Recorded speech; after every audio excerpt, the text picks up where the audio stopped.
First reading. A reading from the book of Hebrews, chapter 11, verses 1 to 2, 8 to 19. Brothers and sisters, faith is the realization of what is hoped for and evidence of things not seen. Because of it, the ancients were well attested. By faith, Abraham obeyed when he was called to go out to a place that he was to receive as an inheritance. He went out, not knowing where he was to go. By faith, he sojourned in the promised land as in a foreign country, dwelling in tents with Isaac and Jacob, heirs of the same promise. For he was looking forward to the city with foundations, whose architect and maker is God.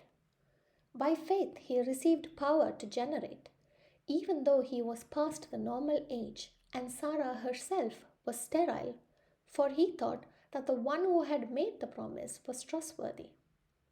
So it was that there came forth from one man, himself as good as dead, descendants as numerous as the stars in the sky and as countless as the sands on the seashore.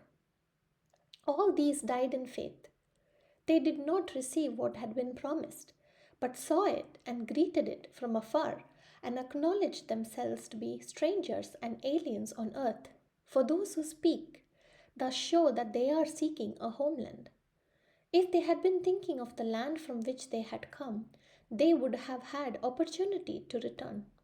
But now they desire a better homeland, a heavenly one. Therefore, God is not ashamed to be called their God, for he has prepared a city for them.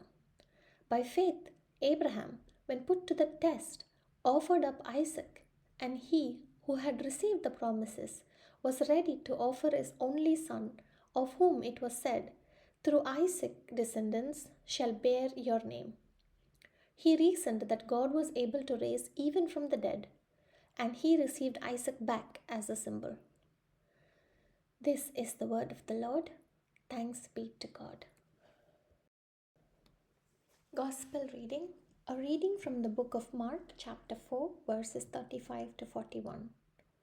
On that day, as evening drew on, Jesus said to his disciples, "Let us cross to the other side."